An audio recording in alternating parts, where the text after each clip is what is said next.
दोस्तों नमस्कार। उम्मीद कर रहा हूं आप सब लोग अच्छे होंगे। कैपेसिटेंस एंड कैपेसिटर चैप्टर का आज हमारा 14th एपिसोड है। लास्ट एपिसोड में हमने देखा था कि अगर मेरे पास कोई कैपेसिटर है और उसके जो दो कंडक्टर हैं उनके बीच का जो फोर्स लगता है, एक कंडक्टर दूसरे के ऊपर जो फोर्स लगाता है उसकी वैल्यू क्या होती है, उसको हम कैसे कैलकुलेट कर सकते हैं। तो हमने कुछ फॉर्मूलाज को डिराइव किया था। हालांकि जो हमने फॉर्मूले डिराइव किए वो पैरेलल प्लेट कैपेसिटर के ऊपर डिराइव किए थे, बट वो जनरलाइज फॉर्मूले हैं। आपके अगर कैपेसिटर के जो कंडक्टर हैं वो डिफरेंट शेप साइज के भी होंगे, तब भी आप सेम फॉर्मूलाज को अप्लाई कर सकते हो। मैं आपको जरा फॉर्मूला को बता देता हूं। फॉर्मूलाज को हमने देखा कि अगर मेरा चार्ज कंजर्व्ड है, चार्ज कांस्टेंट है, तो उस केस में जो फोर्स निकल के आएगा वो होगा minus of gradient of electrostatic energy stored. और अगर मेरा पोटेंशियल कांस्टेंट है तो निकल के आएगा gradient of electrostatic energy stored. तो ये जो दो फॉर्मूले हैं, इन दोनों फॉर्मूले से आप फोर्स की वैल्यू को कैलकुलेट कर सकते हो। बस आपको ये देखना होगा कि क्या चीज कांस्टेंट है। दूसरा हमने देखा था energy stored in the capacitor. तो एनर्जी स्टोर्ड का जो फॉर्मूला आया था उसको अगर हम देखें, मैं इसके जरा इंक थोड़ी सी साफ कर लेता हूं। एनर्जी स्टोर्ड का फॉर्मूला था half C V naught square. अगर मेरा वी नॉट कांस्टेंट है तो आप इसका इस्तेमाल कर सकते हो, या फिर आप लिख सकते हो हाफ क्यू स्क्वायर बाई सी। अगर Q कांस्टेंट है तो आप इसका भी इस्तेमाल कर सकते हो, या फिर आप लिख सकते हो हाफ Q इंटू वी। आप ये भी यूज कर सकते हो। तो एनर्जी स्टोर्ड को इस तरह से आप कैपेसिटर में निकाल सकते हो। आज का जो एपिसोड है इसमें हम कुछ क्वेश्चंस की प्रैक्टिस करेंगे, सो दैट हम इन तीनों चीज के ऊपर कुछ क्वेश्चंस निकाल सकें, और उसके बाद एक तरह से हम फिर इसको प्रैक्टिकली भी ऑब्जर्व करके देखेंगे। ठीक है, तो चलिए जरा शुरू करते हैं, कुछ क्वेश्चंस को लेते हैं।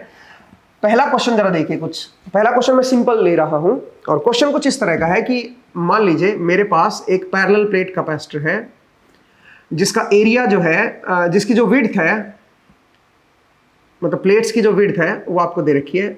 इस तरह की प्लेट्स है मान लीजिए, ठीक है, ऐसे प्लेट्स है। ये जो विड्थ है ये W है, ये लेंथ है L, और इनके बीच की जो डिस्टेंस है वो D है। बीच की डिस्टेंस जो है वो D है, ठीक है। तो मैंने क्या किया, अगर मैं इसको थोड़ा साइड से दिखाऊंगा तो मुझे इस तरह की नजर आएंगी, ऐसी नजर आएंगी, ठीक है। मतलब सामने सिर्फ L नजर आएगी। ये जो W है ये मैं फिलहाल के लिए नहीं देख रहा हूं, बट आप समझ जाओ कि पीछे की तरफ W है ये। अब हमने क्या किया, इसके ऊपर एक सोर्स को अप्लाई कर दिया, V0 वोल्ट का सोर्स अप्लाई कर दिया। अच्छा, इसका जो एरिया है W इंटू L की जो वैल्यू आएगी, area of the plates is much much greater than D, distance between the plates.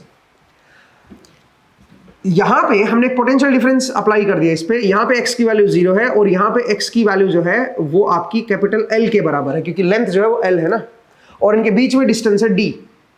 हमने क्या किया, हमने इतने हिस्से तक, कुछ x लेंथ तक हमने एक डाइलेक्ट्रिक डाल दिया। इसमें हमने एक डाइलेक्ट्रिक को इंट्रोड्यूस कर दिया है, ठीक है। यहां तक हमने एक डाइलेक्ट्रिक को इंट्रोड्यूस कर दिया है जिसकी परमिटिविटी है एप्सिलॉन R, और यहां पे एयर है भाई epsilon not.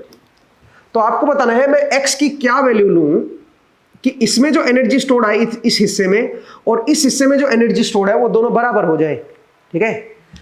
For what value of x, कितना x आप लोगे कि energy stored in this region and in this region remain same, ये आपको बताना है। तो अब इसको कैसे सोल्व करेंगे, ये तो बड़ा आसान है भाई। इसको आप क्या कर सकते हो, दो कैपेसिटर्स में ब्रेक कर सकते हो। जरा देखिए, दो कैपेसिटर में ब्रेक कर सकते हो और दोनों को पैरेलल में कनेक्ट करोगे। आप ये जानते हो, ये ऑलरेडी हम पढ़ चुके हैं भाई। दोनों कैपेसिटर मेरे पैरेलल में कनेक्ट होंगे, पैरेलल में कनेक्ट होंगे तो दोनों के अक्रॉस वोल्टेज की वैल्यू जो आएगी वो बराबर आएगी V0। इसको ग्राउंड मान लेता हूं, नीचे वाले को 0 मानोगे तो ऊपर वाला V0 हो जाएगा, ठीक है। तो दोनों के अक्रॉस पोटेंशियल डिफरेंस क्या है, मेरा सेम है। अब ये मेरा C1 है, ये मेरा C2 है, तो एनर्जी स्टोर्ड को बराबर कर दो, लेकिन उसके लिए C1 चाहिए पहले। तो C1 की वैल्यू आएगी epsilon naught epsilon R, area of the plates. Area of the plates क्या आएगा बताओ जरा। यहां पे जो प्लेट इस्तेमाल हुई है उसका एरिया क्या बनेगा, एरिया बनेगा x इंटू W ये पीछे की तरफ है ना, x इंटू W, ये बन गया area of the plates. Epsilon naught epsilon R A by D, distance कितनी है D है प्लेट्स के बीच में, ये बन गया C1। और C2 क्या बन गया दोस्तों, C2 बन गया एप्सिलॉन नॉट, एप्सिलॉन R इसमें नहीं आएगा भाई, ये जो डिस्टेंस है ये क्या है L minus x, into W, ये हो गया area of the plates divide by D, distance between the plates. ठीक है, तो मेरे पास C1 आ गया, मेरे पास C2 आ गया। अब एक काम करते हैं, एनर्जी स्टोर निकाल लेते हैं, इसमें कितनी होगी और इसमें कितनी एनर्जी होगी, दोनों को बराबर कर देते हैं।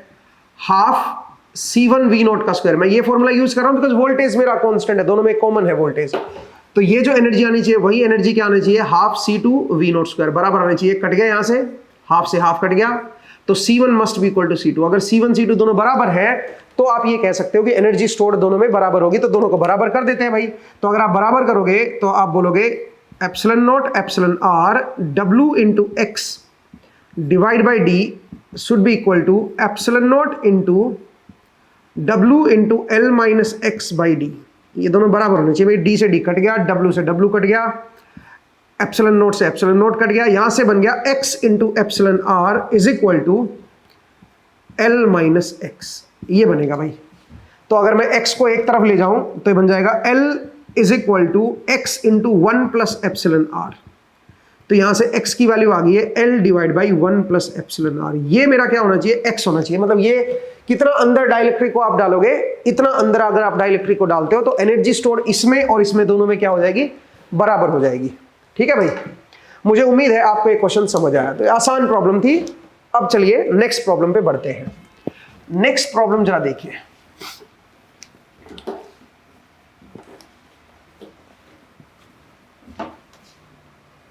देखिए दोस्तों, नेक्स्ट प्रॉब्लम कुछ इस तरह की है कि मेरे पास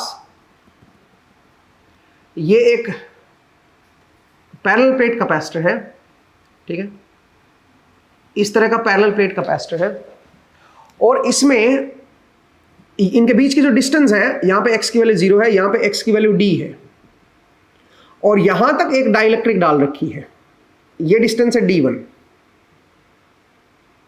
अच्छा, area of the plates is much much greater than d है भाई, ये ध्यान रखना। ठीक है, इसको हमने एक कांस्टेंट सोर्स से कनेक्ट किया हुआ है, वोल्टेज सोर्स से कनेक्ट किया हुआ है,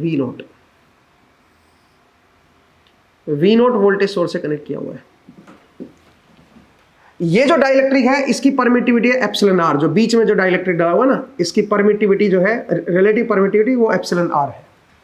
आपको बताना है कि अपर प्लेट के ऊपर कितना फोर्स लगेगा, F, फोर्स की वैल्यू कैलकुलेट करनी है, force on the upper plate, ये आपको कैलकुलेट करना है।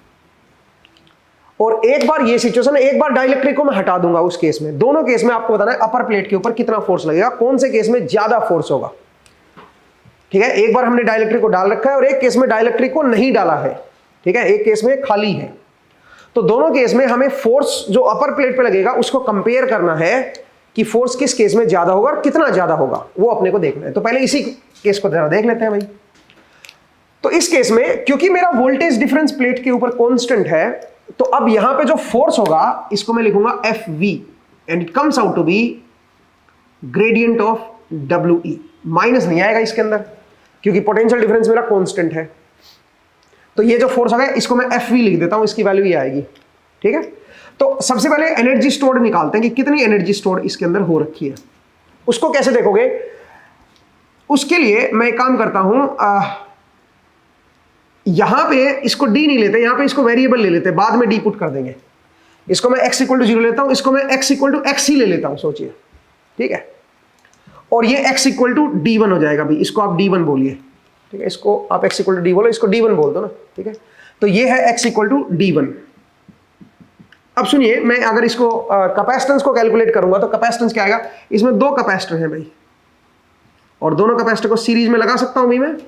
ठीक है, और ये जो है, ये जो कैपेसिटेंस है इसको मैं C1 लिख देता हूं, इसको मैं C2 लिख देता हूं। C1 की जो वैल्यू आएगी वो क्या बनेगी, वो बनेगी एप्सिलॉन नॉट A अपॉन, ये बन जाएगा x माइनस D1। ठीक है भाई, ये जो डिस्टेंस है इनके बीच x माइनस D1 होगी। C2 नीचे वाले का कैपेसिटर बनेगा, ये बनेगा epsilon naught epsilon R A divide by D1, ये बन गया C2। तो एक काम करता हूं, मैं इसका C इक्विवेलेंट निकाल लेता हूं।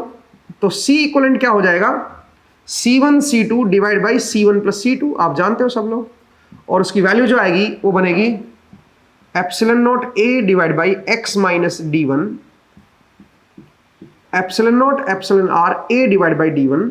ठीक है, C1 C2 divide by C1 plus C2, epsilon naught A मैंने कॉमन ले लिया, 1/x minus D1 plus A divide by, A तो कॉमन आ गया, epsilon R divide by D1।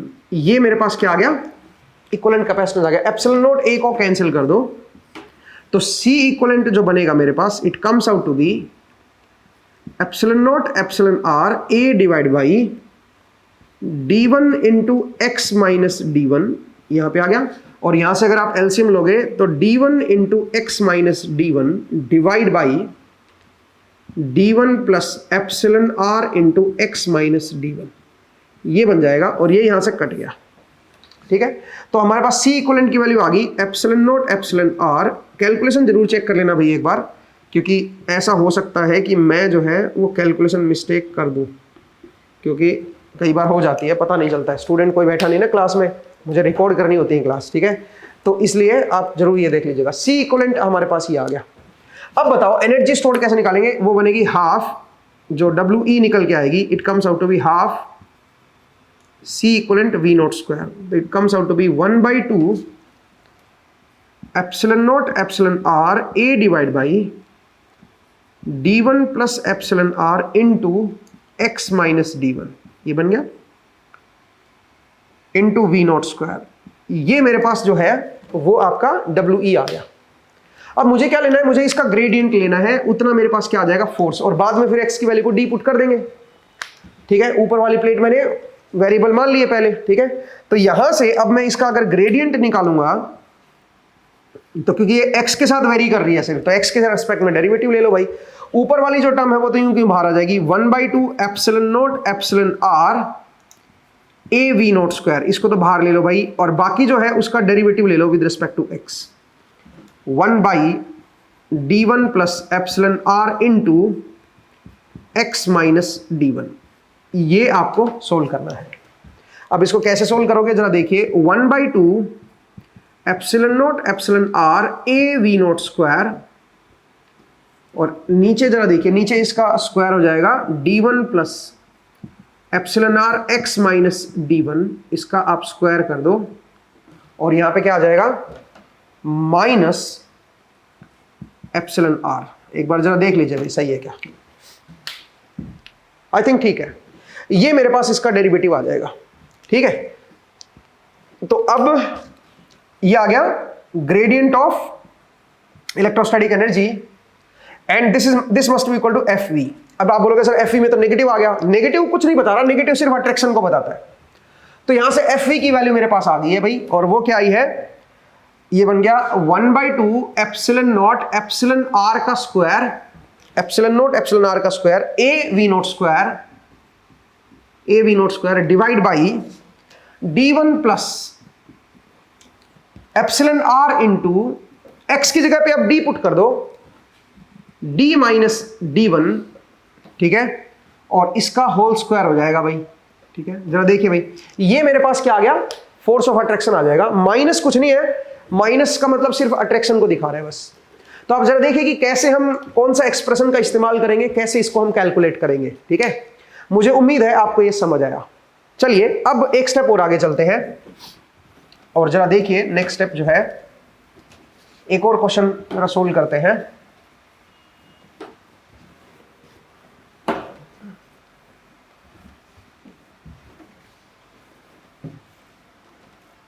Question क्या है सुनिए, क्वेश्चन है कि हमारे पास दो वायर है। ठीक है, इनफाइनाइट लेंथ वायर है, दो इनफाइनाइट लेंथ कंडक्टिंग वायर है। इनके बीच की जो डिस्टेंस है वो आपको दे रखी है D, और इनकी रेडियस जो है वो A दे रखी है। ये रेडियस A है, और यहां पे ये भी रेडियस A दे रखी है। हमने क्या किया, हमने इसके ऊपर lambda coulomb per unit length डाल दिया है, इसके ऊपर minus lambda coulomb per unit length डाल दिया है, ऐसे चार्जेस को दे दिया है। और मैं ये अज्यूम करके चल रहा हूं कि ये जो चार्ज है यहाँ पे हर तरफ बराबर यूनिफॉर्मली डिस्ट्रीब्यूटेड है, और ये बराबर यूनिफॉर्मली डिस्ट्रीब्यूटेड है। हालांकि ये जम्पशन ठीक नहीं है, बिकॉज थोड़ा बहुत इससे एरर जरूर आएगा। एरर इसलिए आएगा बिकॉज असल में अगर आप देखोगे तो ये साइड ज्यादा पॉजिटिवली चार्ज होगी और ये साइड ज्यादा नेगेटिवली चार्ज होगी compare to that opposite side. ठीक है, बिकॉज ऑफ चार्ज अट्रैक्शन आप ये कह सकते हो, बट फिलहाल खैर ये अजम्पशन हम लेके चल रहे हैं कि इस पे हर तरफ इक्वल चार्ज डिस्ट्रीब्यूशन है, इस पे भी हर तरफ इक्वल चार्ज डिस्ट्रीब्यूशन है। पर यूनिट लेंथ टोटल चार्ज कितना है, लैम्डा। आपको क्या बताना है, आपको बताना है कि इसके ऊपर नेट फोर्स कितना लगेगा इसकी वजह से, और इसके ऊपर कितना नेट फोर्स लगेगा इसकी वजह, तो ऑब्वियसली फोर्स ऑफ अट्रैक्शन होगा। तो फोर्स ऑफ अट्रैक्शन जो है उसको आपको कैलकुलेट करना है। तो कैसे कैलकुलेट करें भाई, यहां पे पहली बात तो ये समझिए, कुछ लोग ये सोचते हैं सर गॉस लॉ से इलेक्ट्रिक फील्ड निकाल के और उससे कर लेंगे। देखो अगर तो ये डायमेंशनलेस होती है लाइन चार्ज, ये मेरा लैम्डा कूलम पर होता, इसकी पर मीटर होता, इसकी रेडियस ना दे रखी होती, रेडियस नेग्लिजिबल है, और ये होता minus lambda coulomb per unit length, और आपको इनके बीच का फोर्स पूछा होता तो आप डायरेक्टली कर लेते। कैसे करते बताओ, आप बोलते इसकी वजह से यहां पे जो इलेक्ट्रिक फील्ड आई होगी lambda upon 2 pi epsilon not into D, D इनके बीच में डिस्टेंस है, तो ये इलेक्ट्रिक फील्ड होगी। इलेक्ट्रिक फील्ड से फिर फोर्स निकाल लेंगे, इसको इस लैम्डा से और मल्टीप्लाई कर दो, लैम्डा स्क्वायर हो जाएगा ये, तो इतना न्यूटन पर मीटर जो है ये आपके पास फोर्स आ जाएगा सीधा सीधा। भाई इलेक्ट्रिक फील्ड आपने निकाल दी यहां पे, अब यूनिट लेंथ के ऊपर कितना चार्ज है, इस पे लैम्डा कूलम है, तो उस यूनिट लेंथ के चार्ज से मल्टीप्लाई कर दो, चार्ज इनटू इलेक्ट्रिक फील्ड क्या होती है, फोर्स होती है, ये फोर्स हो जाएगा और ये अट्रैक्शन वाला फोर्स आएगा। तो ये बिल्कुल आसान तरीका था, लेकिन ये तब था जब यहां पे डायमेंशन इसकी नेग्लिजिबल लेते, इसकी इंटरनल, इसकी खुद की रेडियस ना लेते। अब यहां पे रेडियस लेने की वजह से क्या दिक्कत आएगी, दिक्कत ये आएगी कि यहां पे इलेक्ट्रिक फील्ड अलग होगी, यहां पे अलग होगी, यहां पे अलग होगी, यहां पे अलग होगी, यहां पे अलग होगी, हर जगह अलग अलग इलेक्ट्रिक फील्ड आएगी, उसकी वजह से जो फोर्स ऑफ अट्रैक्शन आएगा वो थोड़ा डिफरेंट आएगा। तो ये वाला तरीका जो है अब अप्लाई नहीं कर सकते हो आप, तो पहले तो आप इस चीज को समझिए। अब निकालें कैसे फोर्स को, तो उसके लिए हम एक काम करते हैं, हम इसमें इसका कैपेसिटेंस निकाल लेते हैं और इसकी एनर्जी स्टोर निकाल लेंगे उससे, और उसके बाद हम जानते हैं कि यहाँ पे चार्ज कांस्टेंट है, यहाँ पे कोई सोर्स तो लगा नहीं रखा, तो जो फोर्स आएगा दोस्तों वो आपके पास एफ क्यू आ जाएगा, और वो आ जाएगा minus of gradient of electrostatic energy store. ठीक है, तो इस तरह से हम इसको सोल्व कर लेंगे। अब सवाल यहां पे ये उठता है कि इलेक्ट्रोस्टैटिक एनर्जी हम कैसे कैलकुलेट करें।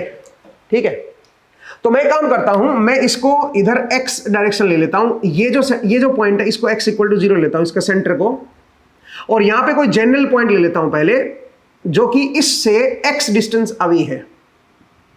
यहां पे सबसे पहले इलेक्ट्रिक फील्ड निकालते हैं, क्योंकि उससे मैं पोटेंशियल डिफरेंस निकाल लूंगा ना। तो इलेक्ट्रिक फील्ड यहां पे क्या आएगी दोस्तों, इलेक्ट्रिक फील्ड अगर गॉस लॉ से लगा के देखूं तो इसकी वजह से क्या बनेगी, lambda upon 2 pi epsilon not x, और इसकी वजह से lambda upon 2 pi epsilon not into d minus x। ठीक है भाई, ये मेरे पास इलेक्ट्रिक फील्ड आ जाएगी। और अगर ये इलेक्ट्रिक फील्ड आ गई है तो अब क्या करना है मुझे बताओ, इलेक्ट्रिक फील्ड की वैल्यू एक तो इधर आएगी, ई डॉट डी एक्स करके और माइनस लगा के लिमिट डाल देता हूं, यहां से लेके और यहां तक जाना है मुझे। यहां पे x की वैल्यू क्या है, अगर यहां पे x की वैल्यू 0 है तो यहां पे x की वैल्यू a हो जाएगी, तो अगर, और यहां पे क्या होगी, यहां पे d माइनस ए होगी, तो d माइनस ए से मैं a तक आ रहा हूं, तो ये हो जाएगा potential at a minus potential at d minus A. इसको मैं v नोट के बराबर कर देता हूं, तो पोटेंशियल डिफरेंस आ जाएगा इससे। तो पोटेंशियल डिफरेंस क्या बनेगा जरा देखिए दोस्तों, पोटेंशियल डिफरेंस जो बनेगा that will be equal to lambda upon 2 pi epsilon naught, और यहां से क्या बनेगा ln x। ठीक है, ln x upper limit minus lower limit करोगे तो ln a divide by d minus A आएगा, और लेकिन एक माइनस बाहर भी है तो बन जाएगा ln d minus A divide by a। ये तो पहले से निकल के आएगा, दूसरे से भी यही निकल के आएगा दोस्तों, तो इसको मैं ट्वाइस कर देता हूं, तो ये ट्वाइस करोगे तो ये हट जाएगा। तो सोल्व करोगे तो ये अल्टीमेटली हमारे पास पोटेंशियल डिफरेंस आ गया। बहुत बढ़िया। अब अगर पोटेंशियल डिफरेंस आ गया है तो पोटेंशियल डिफरेंस से अब हम इसका क्या कर सकते हैं, कैपेसिटेंस निकाल सकते हैं। तो कैपेसिटेंस क्या होगा बताइए, C is equal to Q by V naught होता है। अब यहां पे Q टोटल चार्ज तो है नहीं, पर यूनिट लेंथ चार्ज है लैम्डा, तो आप ये कह सकते हो लैम्डा अपॉन वी नोट, ये हो जाएगा फेरेड पर मीटर, पर यूनिट लेंथ आ जाएगा। तो कैपेसिटेंस की वैल्यू क्या हो जाएगी दोस्तों, it comes out to be pi epsilon naught upon ln d minus A upon A. ये आ गया मेरे पास कैपेसिटेंस की वैल्यू। तो हमने इसका C भी निकाल दिया, इनके बीच का जो कैपेसिटेंस है वो भी निकाल दिया, और V नोट की जो वैल्यू है वो भी निकाल दी। अब एक काम करते हैं, एनर्जी स्टोर निकालते हैं। तो एनर्जी, अब ये जो है कैपेसिटेंस फेरेड पर यूनिट लेंथ है भाई, तो एनर्जी स्टोर कैसे निकालोगे भाई, वो बनेगी half half Q square by C, ये आएगी energy stored per unit length. ठीक है, पर यूनिट लेंथ है, ध्यान देना। क्यू की वैल्यू क्या है, क्यू भी पर यूनिट लेंथ लो भाई, तो लैम्डा बनेगी, तो हाफ लैम्डा स्क्वायर अपॉन सी ये बनेगा, ये एनर्जी स्टोर्ड आएगी, तो ये बन जाएगा 1/2 लैम्डा स्क्वायर अपॉन सी। सी की वैल्यू क्या है बताओ जरा, सी की वैल्यू है पाई एप्सिलॉन नॉट, और ये बन जाएगा ln d minus A upon A. ये मेरी आ गई है एनर्जी स्टोर्ड, इतना जूल पर यूनिट लेंथ है भाई। ठीक है, क्योंकि जो लैम्डा लिया है ना आपने, ये पर यूनिट लेंथ लिया है, और जो कैपेसिटेंस है ये भी आपने पर यूनिट लेंथ चार्ज लिया है। ठीक है, तो इससे जो एनर्जी आएगी वो भी पर यूनिट लेंथ आएगी। अब मैं क्या कर रहा हूं, मुझे इसका ग्रेडियंट लेना है, तो ग्रेडियंट कैसे लेंगे भाई, इस d को आप पहले वेरिएबल ले लो, इसकी जगह पे आप एक बार x पुट कर लो। तो अगर मैं इसकी जगह x पुट करूंगा, मतलब अगर ये x डिस्टेंस पे होता, तो x अगर मैं पुट करता तो 1/2 ये बन जाता lambda square upon pi epsilon naught ln x minus A upon A, ये बन जाता। ठीक है, अब हम क्या करेंगे भाई, अब हम इसका ग्रेडियंट लेंगे और माइनस लगा देंगे, तो आपके पास फोर्स ऑफ अट्रैक्शन आ जाएगा। तो एफ क्यू की वैल्यू क्या निकल के आएगी, minus of gradient of electrostatic energy, it comes out to be. तो जरा देखिए कि ये फॉर्मूला मैंने क्यों लगाया है, इसको समझिए भाई, minus lambda square upon 2 pi epsilon naught, और इसका डेरिवेटिव लोगे तो ये बन जाएगा a divide by x minus A. ठीक है, ln का डेरिवेटिव लोगे तो 1 अपॉन दिस हो जाएगा ना, और फिर अंदर वाले का डेरिवेटिव लोगे तो इनटू 1 अपॉन ए, मेरे ख्याल से ये आएगा भाई, एक बार चेक कर लो। तो बन जाएगा minus lambda square divide by 2 pi epsilon naught, और x की जगह पे d माइनस ए हो जाएगा, x की जगह पे अब d पुट कर दो भाई, तो ये मेरे पास क्या आ जाएगा एफ क्यू। ठीक है, चार्ज मेरा कांस्टेंट है, तो ये मेरे पास फोर्स पर यूनिट लेंथ आ जाएगा निकल के। मुझे उम्मीद है आपको समझ आया, माइनस कुछ नहीं बता रहा, माइनस भी फोर्स ऑफ अट्रैक्शन को बता रहा है। ठीक है, तो चलिए दोस्तों अब एक स्टेप और आगे बढ़ते हैं और कुछ और क्वेश्चन को देखते हैं। ठीक है, मुझे उम्मीद है आपको ये समझ आया, और क्यों ये फॉर्मूला हम अप्लाई करेंगे वो भी आपको समझ आया होगा। ठीक है, तो चलिए आगे बढ़ते हैं।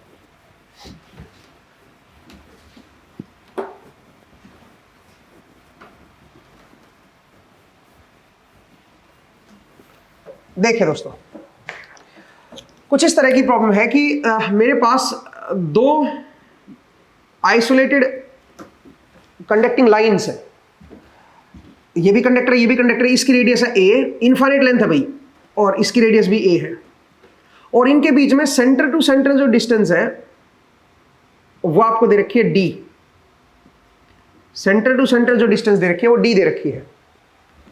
इसके ऊपर है lambda coulomb per unit length charge, और इसके ऊपर है minus lambda coulomb per unit length charge. ये चार्ज डेंसिटी आपको दे रखी है, आपको बताना है कि इनके ऊपर जो फोर्स ऑफ अट्रैक्शन लगेगा वो कितना लगेगा। यहां पे जैसे फोर्स बताना है कि फोर्स की वैल्यू क्या आएगी। ठीक है, ये क्वेश्चन है। अब इस क्वेश्चन को हम कैसे सोल्व करेंगे, अच्छा यहाँ पे एक अजम्पशन ये भी लिखा हुआ है कि ये जो चार्ज है आप इसको हर तरफ यूनिफॉर्मली डिस्ट्रीब्यूटेड मान लो, per unit length lambda coulomb आएगा, बट वो जो लैम्डा कूलम यूनिट लेंथ के ऊपर चार्ज होगा वो हर तरफ यूनिफॉर्मली डिस्ट्रीब्यूट होगा। यहां पे भी आपका नेगेटिव जो है वो आपका यूनिफॉर्मली डिस्ट्रीब्यूट होगा, बट प्रैक्टिकली ऐसा होगा नहीं, मैं आपको बता देता हूं। प्रैक्टिकली ये पॉजिटिव चार्ज इधर ज्यादा अक्यूमुलेट होगा, नेगेटिव इधर अक्यूमुलेट होगा। ठीक है, बट चलिए एक मिनट के लिए मान लेते हैं, ये अजम्पशन हम लेके चल रहे हैं। ठीक है, आपको बताना है इसके ऊपर फोर्स कितना लगेगा। तो अब यहां पे अगर आप ध्यान से देखें तो लैम्डा की वैल्यू मेरी कांस्टेंट है, चार्ज की वैल्यू कांस्टेंट है, तो इसका मतलब जो फोर्स निकल के आएगा it comes out to be minus of gradient of electrostatic energy.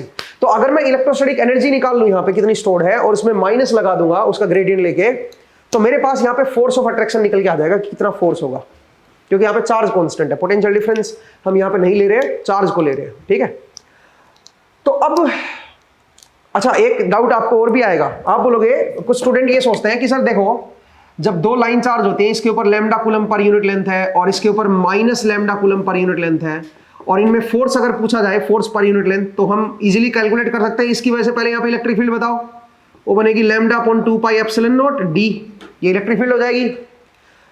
अब इसके यूनिट लेंथ के ऊपर कितना चार्ज है, इसमें माइनस लैम्डा कूलम है, तो यूनिट लेंथ के ऊपर फोर्स कितना आएगा, इसको लैम्डा से और मल्टीप्लाई कर दो भाई, ये मेरे पास फोर्स आ गया और इतना न्यूटन पर मीटर आ गया, ये मेरे पास फोर्स ऑफ अट्रैक्शन निकल के आ जाएगा। ये तो बिल्कुल बेसिक सी प्रॉब्लम थी, तो सेम ऐसे नहीं कर सकते क्या इसको ना, इसमें आंसर डिफरेंट होगा। क्यों डिफरेंट होगा? क्योंकि जरा समझिए, यहां पे जो डायमेंशन है कंडक्टर की वो नेग्लिजिबल है, इसकी इंटरनल रेडियस नहीं दी है आपको, उसको नेग्लिजिबल मान लिया, उसको एक पॉइंट की तरह ले लिया है, भैया बिल्कुल पॉइंट पे एक कंडक्टर गया हुआ है जिसकी रेडियस नेग्लिजिबल है, ठीक है, बिल्कुल थिन वायर ले लिया है यहाँ पे और इनफाइनाइट लेंथ लिया है, जबकि यहां पे उसकी इंटरनल रेडियस है भाई अपने वायर की, अपनी खुद की रेडियस है। तो उसकी वजह से ये होगा कि यहां की जो इलेक्ट्रिक फील्ड होगी, यहां पे जो इलेक्ट्रिक फील्ड होगी, यहां पे जो इलेक्ट्रिक फील्ड होगी, वो हर जगह पे डिफरेंट होगी। डिफरेंट होगी तो फोर्स भी डिफरेंट डिफरेंट लगेगा। तो अपने को तो नेट फोर्स बताना है इसके ऊपर क्या लगेगा, ठीक है। इस चीज को समझिए भी कैसे डिफरेंट है ये उस चीज से। तो अब इसको कैसे सोल्व करेंगे भाई, फोर्स कैसे कैलकुलेट करेंगे? सबसे पहले एनर्जी निकालते हैं, एनर्जी कितनी स्टोर्ड है इसमें, और एनर्जी को निकालने के लिए कैपेसिटर का इस्तेमाल कर सकते हैं हम लोग। तो इसका कैपेसिटेंस निकाल लेते हैं। कैपेसिटेंस कैसे निकालेंगे? सी पहले निकाल लेते हैं। C is equal to lambda by V naught, ये आ जाएगा फेरेड पर मीटर। लैम्डा इसके ऊपर चार्ज है, यूनिट लेंथ का चार्ज कितना है? लैम्डा। पोटेंशियल डिफरेंस से आप डिवाइड कर दोगे तो सी की वैल्यू आ जाएगी। अब पोटेंशियल डिफरेंस कैसे निकालोगे जरा देखिए, यहां पे मैं x इक्वल टू 0 ले लेता हूं, इस जगह को मैं रेफरेंस मान लेता हूं और यहां से x डिस्टेंस पे आ जाता हूं, यहां पे x डिस्टेंस पे कोई पॉइंट ले लेता हूं, ठीक है, ये पॉइंट है मेरा P। इस P पॉइंट पे सबसे पहले इलेक्ट्रिक फील्ड निकालते हैं। Electric field at this point P will be equal to, सबसे पहले इसकी वजह से गॉस लॉ अगर मैं लगाऊंगा तो बनेगा lambda upon 2 pi epsilon not x, and वो अवे आएगा यहां पे इस तरफ आएगा। ऐसे फिर इसकी वजह से भी इलेक्ट्रिक फील्ड इधर ही आएगी और वो बनेगी lambda upon 2 pi epsilon not d minus x, वो ये आ जाएगी क्योंकि इधर से जो डिस्टेंस है वो d माइनस एक्स है, ठीक है। ये पूरी distance centre to centre d थी, उसमें से ये x हटा दो तो यहां से लेके यहां तक की जो डिस्टेंस आएगी d माइनस एक्स हो जाएगी। ये मेरे पास इलेक्ट्रिक फील्ड आ गई है इस P पॉइंट पे। तो अगर मैं पोटेंशियल डिफरेंस निकालना चाहूं तो मुझे लेना पड़ेगा EP/dx, ये करना पड़ेगा भाई, ठीक है। E.dx करके आप जो है इस तरह से करोगे और फाइनल पॉइंट यहां पे लो इसके सरफेस पे, इनिशियल पॉइंट इसके सरफेस पे लो। तो इनिशियल पॉइंट की जो डिस्टेंस है यहां से वो कितनी है बताओ? d माइनस ए से लेके a तक आपको आना है। d माइनस ए ये वाला पॉइंट होगा, ओरिजिन से यहां से डिस्टेंस देखो ना, d माइनस ए है और यहां पे जो डिस्टेंस है वो a है। तो इनिशियल से फाइनल तक आप आ गए हो। तो ये बनेगा potential at a minus potential at this point इस surface, potential at this surface minus potential at this surface, और यही तो मेरा v नॉट बनेगा, ठीक है। तो जब आप इसको सोल्व करोगे दोस्तों तो ये बन जाएगा माइनस d माइनस ए से a तक, और ये बनेगा lambda upon 2 pi epsilon not x plus lambda upon 2 pi epsilon not d minus x, और यहां पे क्या आ गया? dx आ गया, ठीक है भाई। अब जब आप सोल्व करोगे तो v नॉट की जो वैल्यू आएगी, lambda upon 2 pi epsilon naught common ले लेता हूं, अंदर जरा देखिए 1 अपॉन x, 1 अपॉन x का इंटीग्रेशन क्या बनेगा? ln x। Upper limit minus lower limit करोगे तो ln a divide by d minus A बनेगा, लेकिन एक माइनस बाहर है तो ये बन जाएगा ln d minus A divide by a, ये बन जाएगा इसका इंटीग्रेशन। इसका भी सेम आएगा तो इसको डबल कर देता हूं मैं, ठीक है, आप चेक करके देख लो बेशक। तो कट गया यहां से, तो पोटेंशियल डिफरेंस आ गया lambda upon pi epsilon naught ln d minus A upon a, ये आ गया हमारे पास पोटेंशियल डिफरेंस।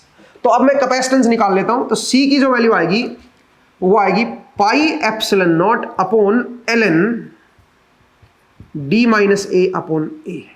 एक बार चेक कर लो भाई, कैपेसिटेंस आ गया दोनों के बीच का, ठीक है। वैसे एग्जैक्ट नहीं है, मैं आपको बता दूं, क्योंकि इसमें एरर हमने लिया, थोड़ा बहुत अप्रोक्सीमेशन लिया कि चार्ज इस पे हर तरफ बराबर डिस्ट्रीब्यूटेड है। एक्चुअल में ऐसा नहीं होता। एक्चुअल में आपको इमेज का कंसेप्ट लगाना पड़ेगा, मेथड ऑफ इमेज याद है? तो आपको इसकी सारी की चार्ज डेंसिटी को यहाँ पे कुछ डी डिस्टेंस पे लेना होगा और इसकी यहाँ पे डी डिस्टेंस पे यहाँ पे लेना होगा, तो उससे आपको फिर सोल्व करना पड़ेगा, ठीक है। तो एनीवे वहां पे मैं नहीं जा रहा हूं, फिलहाल मैं बिल्कुल बेसिक तरीके से इसको सोल्व कर रहा हूं। तो ये मेरा कैपेसिटेंस आ गया है। अब एनर्जी स्टोर्ड कैसे निकालेंगे? एनर्जी स्टोर्ड जो है electrostatic energy is equal to half C V naught square, ऐसे कर सकते हो भाई, half C V naught square, ठीक है। वी नॉट क्या है? वी नॉट इनके बीच में पोटेंशियल डिफरेंस है जो इस चार्ज की वजह से आया। वी नॉट कांस्टेंट नहीं है, ध्यान देना। वी नॉट मेरा कांस्टेंट है, बट वो सोर्स लगा के कांस्टेंट नहीं किया हुआ, ध्यान दीजिएगा, ठीक है। वी नॉट जो है चार्जेस की वजह से कांस्टेंट पोटेंशियल डिफरेंस आ रखा है, जिसकी वैल्यू मेरे पास ये है, ठीक है। तो अब C की वैल्यू मेरे पास ये दे रखी है। तो अगर मैं WE निकालूं, मतलब एनर्जी स्टोर्ड की वैल्यू अगर मैं कैलकुलेट करूंगा 1/2 C की वैल्यू है pi epsilon naught upon ln d minus A upon A, ये है। और v नॉट की वैल्यू क्या है, v नॉट स्क्वायर कर दो तो ये बन जाएगा lambda square upon pi epsilon not का स्क्वायर, और यहां पे आ जाएगा ln d minus A upon ए। एक बार चेक कर लो भाई सही लिखा है क्या, और इसका भी मेरे ख्याल से स्क्वायर हो जाएगा, इसका भी स्क्वायर हो जाएगा, ठीक है। एक बार देख लो, मेरे हिसाब से तो ठीक है भाई। तो यहां से ये कट गया एक पावर, यहां से ये कट गया, ठीक है। तो आप बताइए WE जो बनेगी, इलेक्ट्रोस्टैटिक एनर्जी जो बनेगी, वो बनेगी 1/2 lambda square upon pi epsilon, यहां पे आ गया नीचे, ठीक है। और यहां पे बन गया ln d minus A upon ए।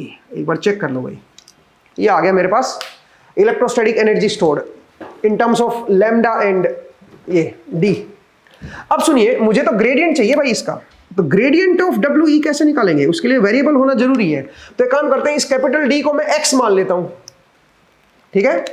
तो इसकी जब वैल्यू कैलकुलेट करोगे दोस्तों तो बन जाएगी del by del x of 1/2, बल्कि lambda square by 2 epsilon naught, 2 pi epsilon naught ln x minus A upon A. इस तरह से आप लिख सकते हो भाई, ठीक है, इस तरह से आप लिख सकते हो। और जब आप इसको सोल्व करोगे तो बनेगा lambda square upon 2 pi epsilon not.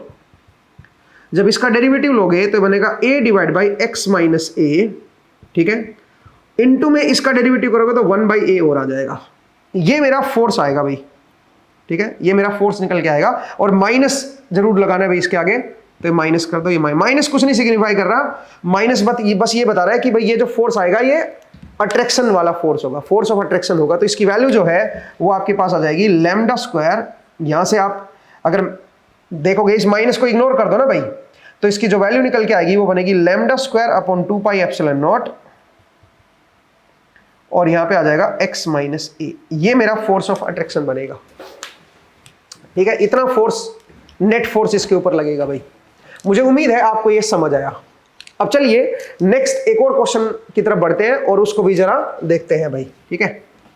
जरा देखिए नेक्स्ट क्वेश्चन। अच्छा, इसी क्वेश्चन में अगर मेरा पोटेंशियल डिफरेंस यहां पे अलग से लगा रखा होता, सोर्स लगा रखा होता, यहां पे अगर सोर्स लगा रखा होता कि भी इनके बीच में पोटेंशियल मेरा फिक्स है, सोर्स लगा रखा होता, तो यहां पे मैं क्या करता, इसको मैं फिर V नोट ही रखता, ठीक है। इसको मैं क्या करता, V नोट का स्क्वायर ही रखता। पहले बात तो यहां पे प्लस बन जाता, ठीक है, और इसको मैं V नोट का स्क्वायर ही रखता, और यहां पे फिर मैं x पुट करता और फिर इसका ग्रेडियंट लेता। उस केस में फिर डिफरेंट आंसर होता, ठीक है, ध्यान दीजिएगा। उस केस में फिर V नोट की टर्म्स में होता। तो इसलिए दो डिफरेंट सिचुएशन है, दोनों केस में आप देखिए कि कैसे हम आंसर निकालेंगे, फोर्स ऑफ अट्रैक्शन जो है वो कैसे हमारा कैलकुलेट होगा, ठीक है। तो मुझे उम्मीद है आपको ये समझ आया। तो ये जो फॉर्मूले हमने डिराइव किए थे, जनरलाइज फॉर्मूले थे, ठीक है। आगे बढ़ते हैं, नेक्स्ट जरा देखिए।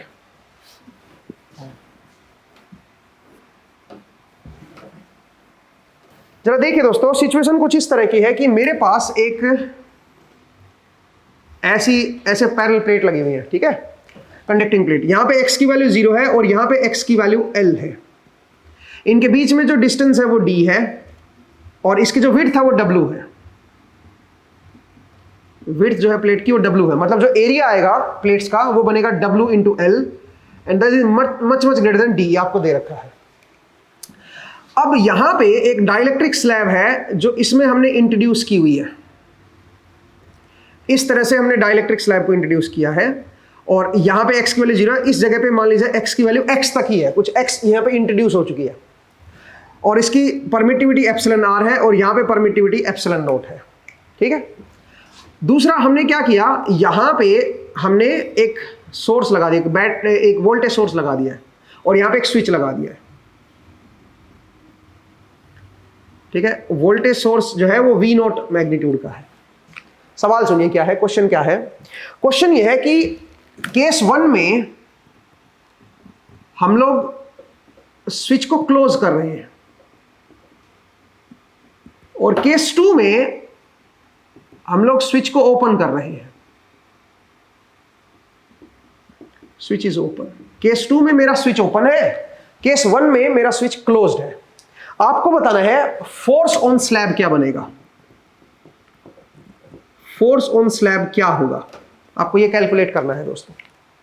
अब ये कैसे कैलकुलेट करें भाई, फोर्स ऑन स्लैब, स्लैब मतलब ये डाइलेक्ट्रिक स्लैब ऑब्वियसली, इसके ऊपर फोर्स बताना है। तो आप बोलोगे सर जो ये फोर्स हमने निकाला था, जैसे आप निकालते हो एक F निकालते हो minus of gradient of WE, ये क्या था FQ जब चार्ज मेरा कंजर्व है, और एक है FV is equal to gradient of electrostatic energy.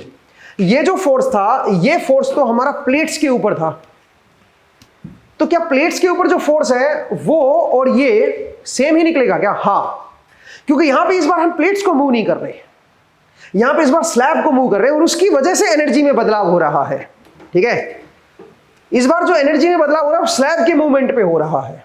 तो इस बार जो फोर्स निकल के आएगा वो स्लैब के ऊपर फोर्स निकल के आएगा, इसलिए कोई गड़बड़ नहीं है, वो बिल्कुल सही कंसेप्ट है। सेम कंसेप्ट आप यहां पे भी लगा सकते हो, स्लैब के ऊपर भी जो फोर्स निकल के आएगा उसके ऊपर ये सेम कंसेप्ट आप अप्लाई कर सकते हो, कोई दिक्कत नहीं आएगी।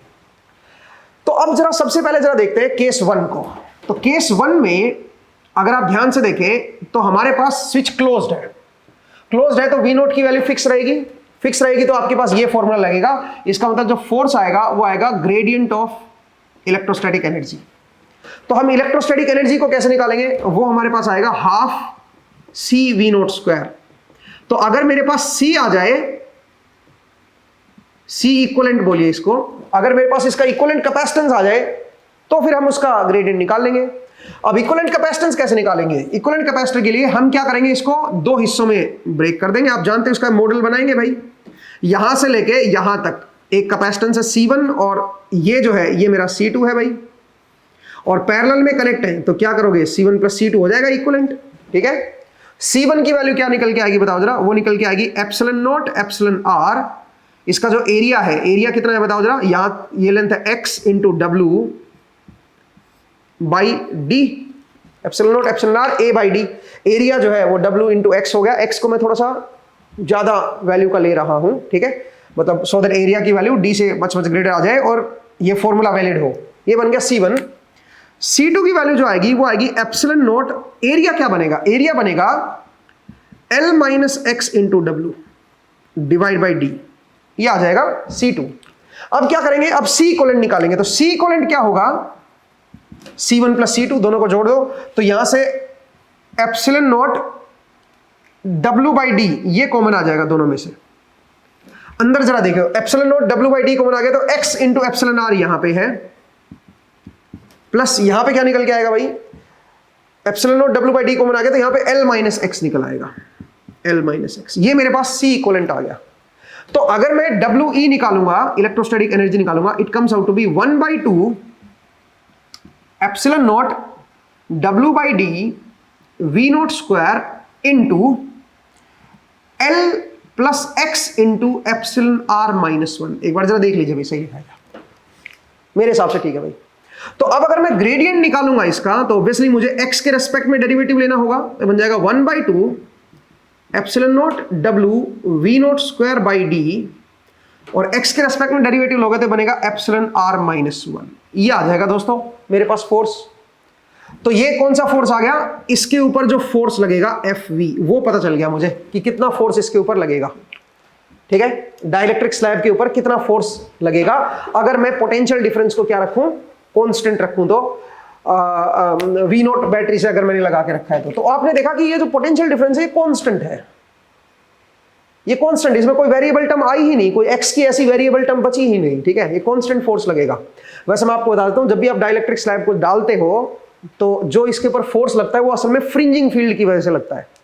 जो फील्ड जो फ्रिंज आउट हो रखी होती है ना, फ्रिंजिंग फील्ड, उसकी वजह से इसके ऊपर फोर्स लग रहा होता है। तो इसके ऊपर ये जो फोर्स है ये आपका अंदर की तरफ आपका फोर्स लगेगा ये। ठीक है, तो FV की वैल्यू हमारे पास ये आ गई है।